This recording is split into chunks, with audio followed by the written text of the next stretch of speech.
Welcome everyone, Simon here from the Whales of Wall Street. Hope you're doing fantastically well. I am back from holiday. By the way, Montenegro, what a country. Please do go check it out whenever you can. Absolutely unbelievable. We'll be going back again at some point, but my goodness, amazing people, different cultures, different countries coming and going, and it's just absolutely brilliant. So anyway, IOTA on our radar today, guys. Obviously this is one of my favorite projects in my portfolio, and for me, I've always mentioned about DAG systems moving forwards, a direct isocyclic graphs, which is what DAG stands for. And in previous videos where we've done like Constellation, IOTA, arguably a bit of HBAR is in there as well from a DAG perspective. For those who don't know, Constellation is also called DAG on the exchange, so sometimes a bit confusing, but it kind of matches what they do. But with IOTA, the reason we kind of always picked this one out a couple years ago, and in my mind, DAG is the next arguably development of blockchain. Because blockchain, of course, is that sort of aspect of verification in a block format.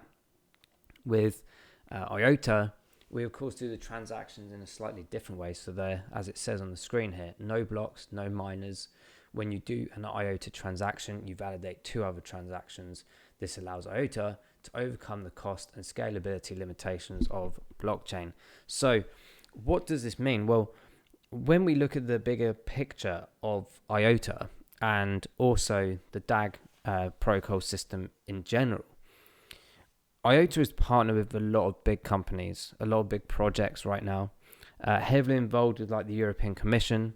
They are actually indeed part of, I've mentioned this actually because this is something in our data chain AMA that we did the other day, where Kaze was mentioning about the transparency factor, of the European Commission. So when a project, especially from blockchain or the crypto environment, comes into European Commission, as well as any other projects outside of crypto, they have to register themselves, of which IOTA is, and in fact they do actually mention the number on their Twitter here.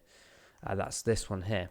So they have to be transparent with every kind of development that they do and update it quite regularly, because usually the European Commission has subsidized them with some form of funding or research funding, things like this. Now, I'm sure that happened with IOTA a while back because they have been involved with the European Commission for some time. But my point being is the reason why they're integrating with the European Commission right now is to essentially create a solution that covers a multitude of transactional perspectives and data opportunities. So what do I mean by that? Well, IOTA covers a lot of categories, as you can see in here. We talk about this a lot on the channel, about how blockchain and especially DAG systems in the near future will be operating pretty much anything and everything that we do in the world today. And when I'm in a transaction, I'll reiterate what I say in previous videos. A transaction is basically the formulation of two actions colliding together to form some form of interchange of service or payment. So transactions always aren't just about the specific payments. They're also about a action, a transaction. Yeah. Okay. So the transition of actions and actions. What I mean by that is, like, if, for example, we look at the agricultural industry, you're looking at things like automated harvesting or automated drone deliveries of food or drone seeding. And then also it's simultaneously knowing that what you have and haven't got in your fridge, what you need because of the data of your health or nutritional requirements that the doctor's given you, and that's all on blockchain. All this being automated, like anything you take out the fridge will create a transaction in the sense that you just taken something out, it needs to be replaced. But in the back end, it's also talking about supply and demand, and this is how the algorithm of delivering food and harvesting food and seeding food in the future will work, because then we won't be wasting food. We'll be doing things based on algorithm in and a real-time scenario, as well as being able to create trends for the future, almost like weather forecasts in some ways, but for everything: food, supply chain in general, across the world, products, materials for houses. If for example, companies saying like we need to build 4,000 houses, usually you have like quantity surveyors and things like this. Well, actually, blockchain can also develop the fact of material costs around the world, and simultaneously work out how much is needed for a house and this, that, and the other, connected to new energy systems, new community energy-based Web3 like hotspots, and where we talk about like the sharing of carbon credits. All of this is why I'm reiterating the point about DAG, is because blockchain does this absolutely. And we see many projects boasting how many transactions they can do per second, but there is a cost to that, and that's usually in the form of token burns, or the utilization of verification. And in most instances, proof of stake, for example, is a development over the previous one, which is proof of work, which is essentially reiterated by Bitcoin originally, hence why we get all these conversations about environmental impacts and the cost of the environment, the emissions, etc. Proof of staking came along to help in the sense that we can lend, as people here, lend our tokens back to the systems for them to utilize those as verification processes and help build the blockchain technologies. But DAG takes it to another level, utilizing this essentially internal verification system. So you could argue that it almost removes the factor of emission requirements, with the exception of things that you use to do it. Obviously, like I'm using my laptop, for example, and if I do an IOTA transaction through this, you could argue that the carbon emission or environmental impact comes from this processing aspect.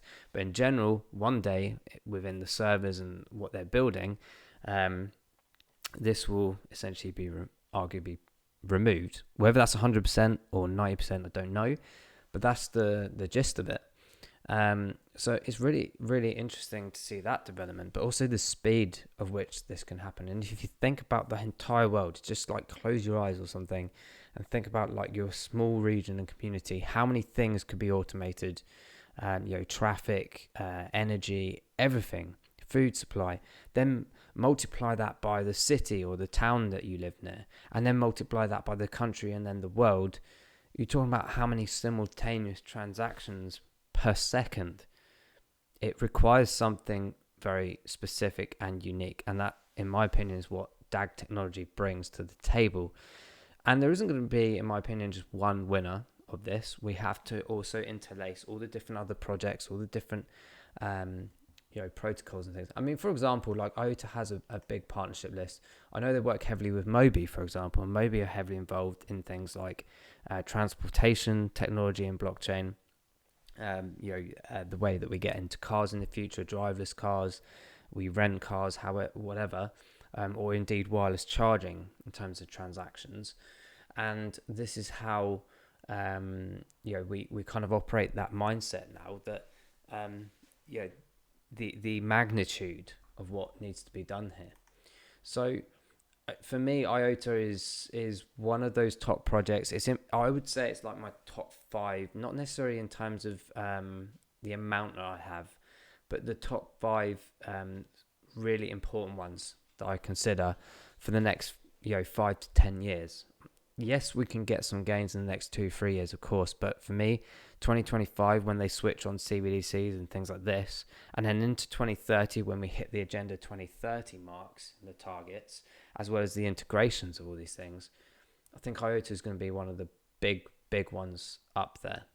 And just purely because some of those things that I just mentioned, the technology is a big advancement, in my opinion, on blockchain, but also the operation that they're doing within big regional commissions like the European Commission already. And we can see here, in terms of the all-time pricing, the biggest bull run back in 2017, we did hit some really nice figures up here at around the $5 mark.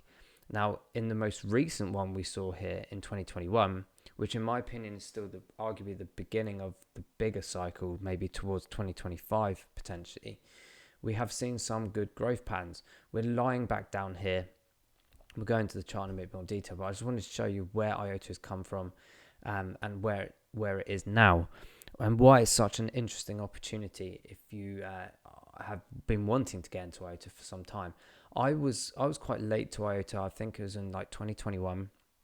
I always had it on my radar. I was really interested in things like IOTX as well and Constellation.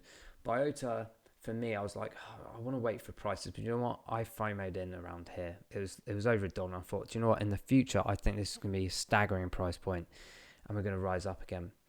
But the reason I'm showing you this overview is to show you where we have had significant growth patterns in the past, and actually that this opportunity may arise right now to think about consideration, at least of a DCA position. And like I said, we will go into that in a second in the chart. But one last point before we do. The Assembly token is still available in terms of staking IOTA on the Firefly wallet. If you don't know how to stake, go and watch our staking video. I'll stick it at the end of this one. But there's still 30 days left. So if you're new to all this and you're thinking, oh, I want to get part of these Assembly tokens, then there's still an opportunity. So I just thought I'd mention that. The 90 days total, but 30 days are remaining. So do check out that video when you can. Guys, let's go into the chart actually. So this is the lower region of the overall chart that we just showed you a moment ago. What is this telling me right now? Well, there's a couple of things here that I want to point out first of all. First of all is we had this big breakdown here from April to May. This is showcased as well on the histogram down here on the lower areas. We had a big uptake here. What interests me and pleases me the most is this sell-off. It's really minimal. And we're in a bit of a green again here. So we had a switch over on the MACD, which means we're going back into a bullish momentum. How long that lasts, I don't know, because I will indicate the fact of Bitcoin's movements. Okay, Bitcoin is really important now in the crypto, well, it always has been, but more so than ever. There is a correlation now massively with all assets and Bitcoin's movements. However, what I would say is I feel the mindset is changing in a lot of investors, where they're suddenly realizing that a lot of these projects that are pump and dumps, or perhaps paid advertising through YouTubers and things like this, they actually, in the grand scheme of things, are too early in their project, or they're simply just not good enough. And with the things like IOTA, yes, we've had the pull down like we have everywhere else in the markets, but the stabilization is stronger in my mind. What I mean by that is we haven't had like a catastrophe. It's taken some time to come down to these levels. And actually, on the 6-month basis, which does take us back to December, which is arguably the beginning of the downturn, this number is diminishing slowly, which is really good to see. It's not great, obviously, being minus 78%, but it indicates, as I mentioned just a minute ago, that me, for example, when I was buying it over $1, thinking that was still good, and now I'm realizing that actually right now I could be getting it under 30 cents. It's incredible in my mind. Yes, it could come down lower, and I'm pinpointing two areas here. This is the like the midterm fib retracement that we got here, showcasing that we did hit this kind of area back here in the 12th of May, and it's actually a target point in the last couple of weeks. It hasn't broken that. If we do break that because of Bitcoin and things like that, we could potentially see IOTA coming down to like 10 cents or maybe in less. That's going to be quite difficult to come down to those areas, and there are a load of macro areas that we need to hit for that to even happen. But I do feel and see that we are getting a lot of strength in IOTA. And also, if you look here, the last 3 days, we are just about balancing around this 27 cents. I was buying a load round at 23 cents. I thought this is brilliant. Would we come down to 20 or just under? I did have some buy orders at those lower regions, but it didn't quite hit under there. But I still have them there. So if you're saying to me, oh, Simon, should I be buying or not? Well, I can't give financial advice, unfortunately. All I can tell you is what I'm doing. And what I'm doing from an opinion basis is I am literally waiting for some areas just under 20 cents. I do have some buy orders at lower regions just in case, but I am DCAing around this area. I'm not going mad. I'm not going, oh, I got a load of money or I've just been paid, I'm going to chuck it all in there now. I'm just biding my time because this is a really significant area. We're testing heavily now this 27 cents area. Could come back down again just to reconfirm that. But you must understand something else. The back end of this, February, March last year, in 2020, and then November, December 2020, these are areas where we were last kind of around where we are today. Since then, we've had this massive uptake of IOTA. Obviously, launches and projects, going well and everything like that. And we had some stabilization roughly around this 65 cents on a few occasions. But arguably, in the long run, for stabilization of IOTA and pushing it forward, I'm talking now in the next, between the next 5 and 10 years, we need to confirm these areas more and more. So like I said, there is an argument that we could come down to the 10 cent area. And the reason I'm putting that in there is not just because we're testing this area right now and we could dip down, but also from that grand scheme of what I just mentioned, this should go back to 2020, for example, is we have very limited testing areas. That's not to say IOTA is a terrible project or anything like this. It just means that when we've got automated market makers, big traders in there looking at these things, they will see these as significant pinpoints. So, like I said, DCA, dollar cost averaging, is very important. It's a very strategic way of doing things. Make sure you don't go mad and think hard about the decisions you're making when you're investing. And scatter your target positions around. If they don't ever come back down here, brilliant, because you've been buying around this area and they go up and you make profits, right? But also it's a really good opportunity to try and get lower regions. So you can play it by ear on macro and long-term levels, but that's what I'm doing right now, is I'm buying here and there over the last few days as I see these price points, but I'm also waiting back down to 23 and under 20 just in case. The world narratives are still negative. Everything that's going on around the world is making sure that the markets continue to not move too much in the forward direction, but allow people, and especially the big whales, to accumulate little by little. Obviously, they're not going to do it in big batches, because if they do, the price points go up significantly higher, significantly quicker. So it's clear that they're biding their time, because you can see in the volumes that the money's still coming in. And the money is reducing itself outwards as well. Last points, the RSIs here, in my opinion, still very good. The 14-day, it looks like it's coming down a bit at the moment, but it's still in a good opportunity for buying. And the other thing here is the 28-day here. This is stuck at 39. This is a good point in my mind as well, from a longer term perspective on a month basis, of some good DCA positions. It has been lower, of course, as we said, around that sort of 23 cent mark. And again, taking that 14-day to 30%, which is quite significant, really. But the 28-day hasn't moved a significant amount, which is why I'm saying there's a bit of stabilization going on here, and potentially a good opening position if you haven't got IOTA yet already, or it's something that you think actually is a good opportunity and a good area to be buying. So that's very much around IOTA, guys. A bit of talk around it and what's been going on in the charts, and my positions in this amazing asset. You can buy this on KuCoin for those that don't know, as well as Binance and a few other exchanges. But I use my KuCoin because I've got my ledger addresses directly on there to pull IOTA off into the IOTA wallet, which I use for the staking and just keeping it off the exchanges. So guys, that pretty much wraps that up. Hopefully you've enjoyed this video. We have more to come this week and throughout today as well, because I've been away and struggling with lots of different things. We have now got some more time in the evenings to get more videos out for you guys. So thanks very much for watching. Make sure you do like and subscribe. But until the next one, thanks, and we'll see you soon. Bye bye.